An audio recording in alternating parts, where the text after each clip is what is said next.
Hi, Rosie Dupan here, and today's video is all about pelvic pain. So whether you've got pelvic pain at the front, SPG, or whether you've got sacroiliac pain or coccyx pain, these series of exercises will really help to relieve that. So the first thing I want you to think about is where you hold your pelvis. If you have a tendency to tuck your pelvis underneath you, it's going to put a lot of strain on all the bones and joints of your pelvis. So I really want you to think about untucking your pelvis. You want to find your, put your hands on your hips and find your hip bones, find your pubic bone, and you want to be able to have a line between those. You don't want your pelvic bone to be more forward of your hip bones or the reverse and far behind your hip bones.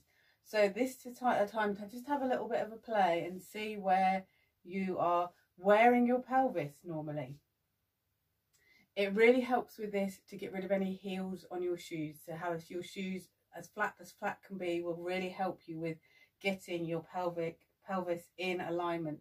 If you've got heeled shoes on, it won't matter what you do, you won't be able to get your pelvis in alignment.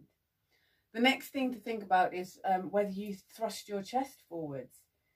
This is also going to put pressure on the lower back, and it's also going to put pressure down into your pelvis.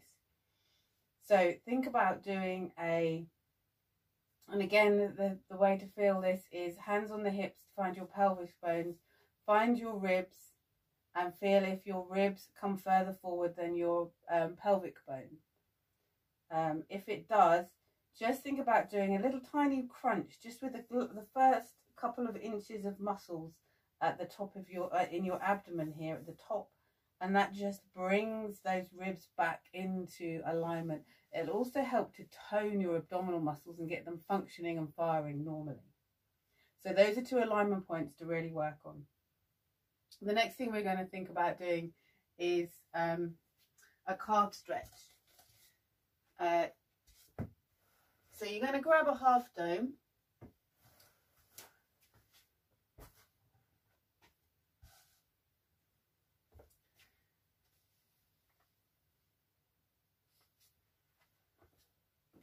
So you're going to grab your half dome. You're going to stand to the left hand side of it and place the ball of your right foot on the half dome and allow your feet, keep your heel on the ground and allow your toes just to wrap over the half dome. If you haven't got a half dome, then a rolled up yoga mat or a rolled up towel will work just as well. Now you need to make sure that you keep your feet pointing straight forwards and keep the weight in the back of your heels. You don't want to be leaning forward like this with this stretch. Bring the weight back. If you need to, just hold on to a wall, or you could do this with your back against the wall just to give you that extra bit of support. And I want you to hold this for up to a minute and do it on both sides. So once you've done it for, it might be 20-30 seconds on one side, then go over and do the exercise on the other side. The next thing is to do a double calf stretch, which also stretches the hamstrings. So you want a stool or a chair or the back of a sofa, anything that gives you the right amount of height. Hinge from the hips, so we're not bending forwards and rounding the back, but you're hinging from the hips, taking your bum out behind you. You start to feel that stretch here, and place your hands on the top of the stool. If this kind of position is too low, then you can have a chair with the back up higher, or you can stick some cushions on there so that you're at a place that's comfortable, so you're not feeling extra stress. And once you're here, I want you to release your knees, so you're not gripping with your knees, but keep your legs straight, so not this. Just don't have your quads holding you up tightly. And then try and take your coccyx, your tailbone up further towards the sky. So you're really starting to release any tension here in the glutes and tension here in the hamstrings. And again, don't force it, just take it to where it's comfortable. It's a comfortable stretch. And again, hold it for up to a minute.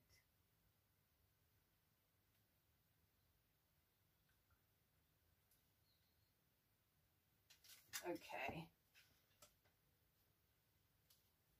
So one thing that really helps to support your pelvis and your sacroiliac joint is to build up your glutes so that they can hold and support your pelvis. That's what they're for. That's kind of your powerhouse, your glutes. So if you've got no bum, it's really worth working on a bum, on building up that bum.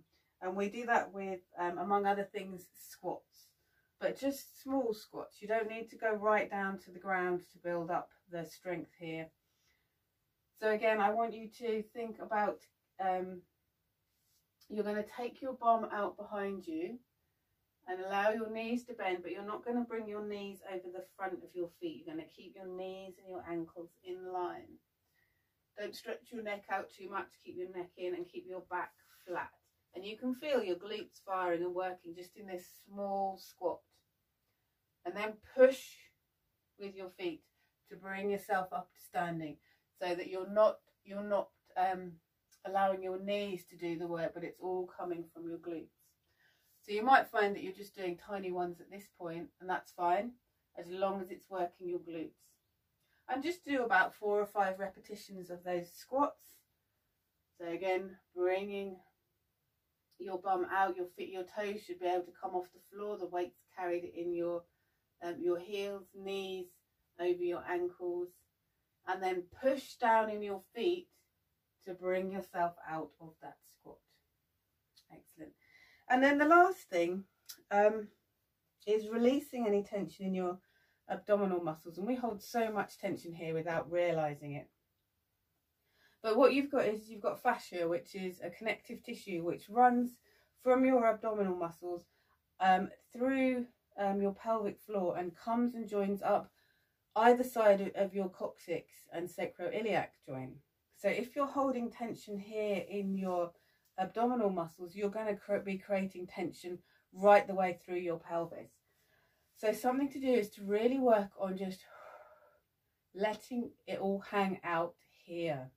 And sometimes that can feel leave you feeling quite vulnerable. So sometimes it's worth going on all fours and putting lots of cushions under your stomach so you can release your tummy into it. Sometimes it's nice to wear to tie a scarf around your abdominal muscles so you're releasing into something that's supporting those muscles. The key is to start getting used to releasing tension, and it's